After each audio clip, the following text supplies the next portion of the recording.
So you've been asking us some great questions about Gemini Force One and about Gerry Anderson and the ideas that brought him to this new project. So here are we together, MG Harris and Jamie Anderson, to answer your questions. And thank you very much for the questions, by the way. Yeah. Jamie, what have you got? I just want to say a story about the dreary weather. We're trapped under a gazebo, sheltering from the rain. Classic English September weather. Exactly. So anybody who wonders what the weather's like in the UK, it's like this. Okay, first question is from Alex K, and Alex says, what initially inspired Gerry to devise Gemini Force One? I can answer that fairly easily. So if you think back to April 2008, there was the big oil platform disaster, the BP disaster, Deepwater Horizon, and I think in the same way that Thunderbirds was inspired by the mining disaster, GF1 was inspired by that environmental disaster. So that kind of leads us into some stuff we'll talk about later on. But there you go, Deepwater Horizon. That was the inspiration for GF1. He also asks, what kind of books did Gerry like to read, and did any of his choices inspire the creation of GF1? He wasn't a big fiction reader, actually. He was really obsessed with kind of war books, current events kind of stuff, bits about journalism, war correspondence, that kind of stuff, and also bits of science and flight. So certainly the flight stuff will have inspired him, and will be carrying on with sort of keeping true to life in terms of the possibilities with flight. But there you go, those are his inspirations for books. Non-fiction is it's the same with me. I can hardly ever get through a non-fiction book actually without sort of thinking, ooh, I could write a story about that. Yeah, exactly. There's cool stuff in non-fiction books, so it's understandable. Okay, so thanks, Alex. Brian Medlock from Sydney, Australia. I bet the weather is better there than it is here. Brian says, will the book be printed on demand, or will there just be a fixed number printed, and will there be limited availability? So I guess, Brian, you're saying, will you be able to get it in Australia? MG can answer that. Initially, so if we get our the target that we've put on Kickstarter, that will pay for the collector's editions, which will be for the backers, and then yes, it will be print on demand available from Amazon, probably Amazon.com if you're in Australia. If we get beyond our targets, if we get a stretch target, then we will we'll be looking at putting together a mass market paperback that will be available certainly in the UK and maybe in Australia. You'll definitely be able to get it in Australia via Amazon.com. Well, do you want to say hello? We've got a little visitor who's excited about GF1. Oh, look, there's a camera there, you can say hello. No? Too scared. Looks like I might be going mad now. He is there, honestly. Okay, so we'll go back to a question from the UK now. Andrew Smith from up north says, Gerry is known for his filmmaking, so how does his storytelling translate into prose? You can have that one as well, MG. Well, I'm the one who's translating it into prose, and for me, it's exactly the kind of story I like to tell because it's very visual, it's very exciting and dramatic, and for exciting sort of prose fiction, what you really need is good characters and good tension and sort of dramatic situations. So characters plus drama, I think, makes good fiction. So you've got those things, and then you've got an extra component, which is this fantastic sort of visual stuff.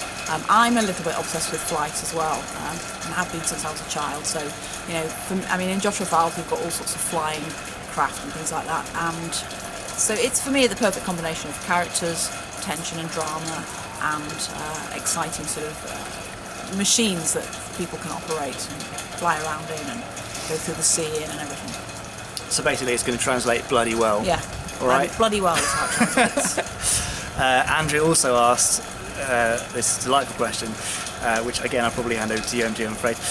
He says, if Thunderbirds presents a vision of the future from a 1960s perspective, in what way does Gemini Force One present a vision of the future from today's vantage point? Well, this is probably one of the differences, is that we're not looking at setting this significantly in the future. I mean, we've looked at, one of the things we want to do is kind of realism, and Gerry was seeing this very much as a 21st century project, looking at 21st century issues, which we'll come on to in a minute with another question. So we have looked, and we've continued what Gerry was doing, looking at technologies that exist now or are in development, and of course we can always assume that some are kind of secretly in development. But we're looking at things that could be achieved by technologies that exist now or would be available in experimental form within 5 to 10 years, I'd say. So it's not a vision of the future, really. It's a vision of the very, very near future. So you're going to find a situation, political situation, global political situation that is pretty much reflective of the global political situation now, and everything that implies. What a lovely answer. We have an anonymous question from France. So Mr. X from France says, if we do not back this project, at what point will we be able to buy GF1 as members of the public and not backers? So the first thing I'll say is, if we don't make the target, then GF1 is not going to happen. If we get to the 5th of October and we haven't made the target, then that's it for GF1, unfortunately, and nobody's going to see it. Please don't let that happen. That would be really sad. But if you're thinking, I'd like to buy a copy of GF1 for a member of my family, of course you could, you back us again and get extra copies of the book. But if you want to wait till it's on public release, then we'll be looking around August or September 2014. So a little while to wait. Remember, backers are going to get a copy of the book in April next year. So. Yes. And that means that I have to write it very not too fast, but basically in my absolute limit of how fast I can write, starting from October. That's fine. And I should be cracking the whip to make sure she does a good job. No holidays for me. You should be working on Christmas Day if I can make that happen. Okay, so Chris Thompson from Belfast says, how many books are planned in the series after Black Horizon? Well, we have a sketch for 3 books, the first 3 books. So we sort of have a bit of a story arc, particularly looking at 2 characters. Sort of the two main characters from the first book we'll focus on them over the first 3 books. And I'd say 3 are planned, and we'll see how it goes after that. Okay. Yeah, that sounds about right. Adam Reed says, what was Gerry's motivation behind this being a TV series? Sorry, behind this being books and not TV series? A lot of you who saw New Captain Scarlet will probably also have seen Dad being fairly vocal on news programmes and documentaries about New Captain Scarlet's treatment by ITV. He was very vocal about how disappointed he was by their scheduling and that kind of stuff. And I think by the end of New Captain Scarlet, he was pretty disillusioned with the TV and film industry in general, and their obsession with demographics and what age range precisely is this new show going to appeal to. So he thought books would be a better route to go down because he'd have more control. And he did have more control because he was writing on his own and not pandering to publishers' demographics. But then when we took it to publishers ourselves, we started to find that they were asking the same thing. So that kind of brings us back to the reason we're on Kickstarter in the first place, to maintain Dad's vision the way he wanted to do it. And he really did want to do it this particular way, and hence the choice of going down the book route. Okay. So I hope that answered your question, Adam. Duncan Moss, this is a kind of similar one to earlier on, but Duncan says, should there not be enough investment money by the 5th of October, is that really the end of the project? What if there are final funds arriving a little bit later on? Well, we've already said if the funds aren't there by the 5th of October, then this isn't going to happen, and that's the end of GF1, which would be terribly sad.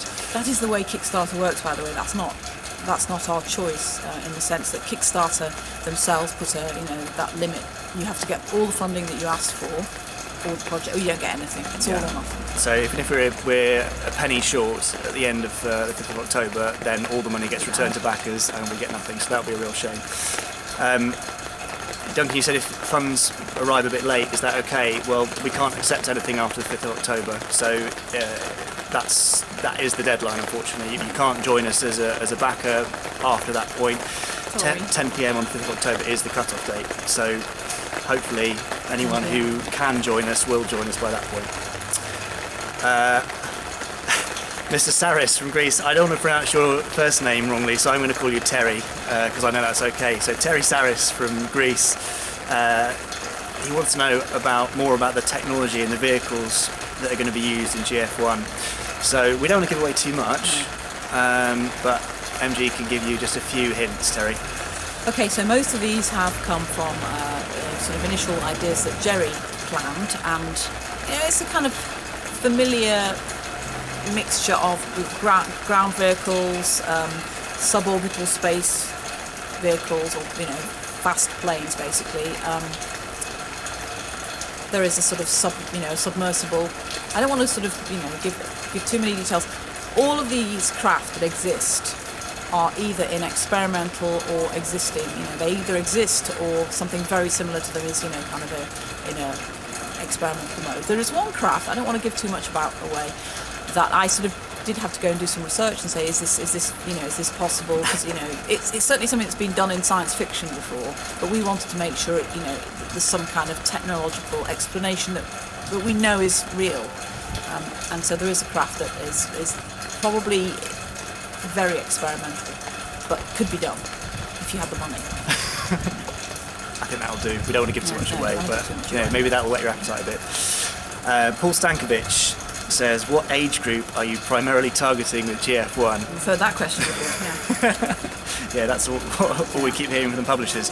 I think the whole point, well, we've said it over and over again, but the whole point of being on Kickstarter is we can keep it true to Dad's vision, and Dad's vision was for something that would be accessible by people of any age. It's a book for adults that children can also read. Perfect. So I'd say not young children probably, but probably children of I would say of 11 and above should be able to follow the story. And there is a young character. There's one or two young characters that they could identify with. Yeah. Okay. So I think we're kind of looking at a Stingray, Thunderbirds, Captain Scarlet kind of audience again. Something that fans who enjoyed the stuff the first time round, or the third time round, or the fifth time round, will be able to enjoy now, and hopefully your kids and maybe grandkids too.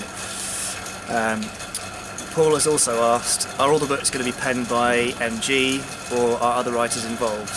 Well, right now it's just me. MG is the one, because as I've said a few times on various blogs and interviews and stuff, I like MG's writing style. I really, really do. I mean, I obviously I could not say that if she was here, but I really think that she understands what makes an Anderson show, and therefore the writing just fits. When something kind of clicks, well, this is one of those situations. So MG is the one that's up for these first three books. Duncan Willis. Oh, Duncan. He says, assuming the books are successful, and from what I've seen so far, they most certainly will be. Bless. Thanks, Duncan. Thank you, Duncan. He says, what type of treatment do you envisage them getting when developed for the screen? It's kind of early days, Duncan, I think. That's maybe a discussion to be had a little bit further down the line. Yeah. I guess it would be something that's appropriate for the audience we're aiming at, so a family audience. Yes. So we're not looking at sort of low-end cartoon, probably not stop motion, so we can eliminate some stuff. Yeah. So if you look at something that, let's look at the case of Battlestar Galactica. Okay? So Battlestar Galactica initially, I think in the 70s, was a program that was kind of for all the family to watch. And then the reboot of Battlestar Galactica by the Sci-Fi Channel, which is fantastic as well, but that's much more of an adult audience, and it has a lot of sort of violence and sex and stuff in it. So we wouldn't go that direction, okay? But we're going to conceive something that in the first instance is more gritty than Battlestar Galactica. So you see what I mean?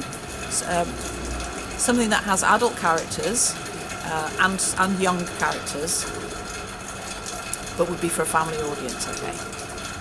There's a balance. That's vague enough. Yeah. That's vague enough.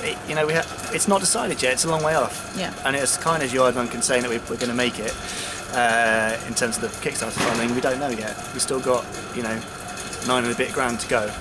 So we'll see. But we're thinking about it very carefully. Don't worry. Our final question is from Mark Simpson Wedge, and this is kind of similar to an early one, but I think we just deserve to go back to it again. Mark says, Gerry's shows take place in different years and have different past histories. Can you tell us a bit about the time period that Gemini Force One takes place in?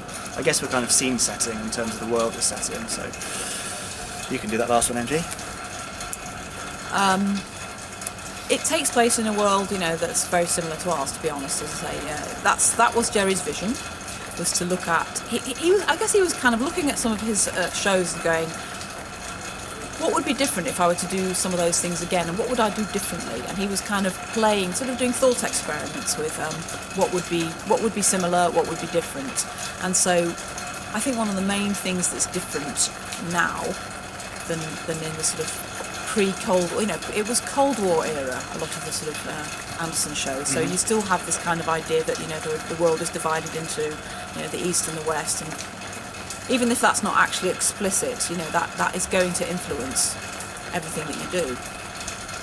And now we've got the idea that there are unknown knowns and known unknowns and all this kind of thing. I think so. You've got you don't really know where your enemy is and what their motivation might be, and they could spring from anywhere, and it could be terrorism, it could be environmental problems, and those are the two kind of strands that Gerry left. So I'd say it's the world as we have it now, which is full of uncertainty and uncertainty about the future. Profound. I think we've always been uncertain about the future, but there was more of a confidence, I think, in the 70s and 60s and 70s, and we don't have that confidence now. We're much more scared. Yeah. Although I looked this up on Google's got a great search where you can search for phrases in books from the 1700s onwards, and if you search for "in these uncertain times," that's been used pretty regularly since sort of book records began. So I think that's always something that's there. You're right, although maybe at different times we've been a bit more positive, but yes, it fits with the world right now, but looking slightly further ahead, but not to an unbelievable future time. Yes, I mean, in a way we have a lot of the technology now that Gerry conceived of in the 60s. So in a way he kind of, like a lot of science fiction authors, he predicted the future to a large extent. So we don't have to invent mobile phones and things like that. We have them. You can just go one step further. Just go a little step further, yeah. So I think that'll probably do. Thanks everyone for your questions. Bye bye. Much appreciated. Baby. Yeah, and maybe we'll do another one before the end if you got some cool questions. So, bye.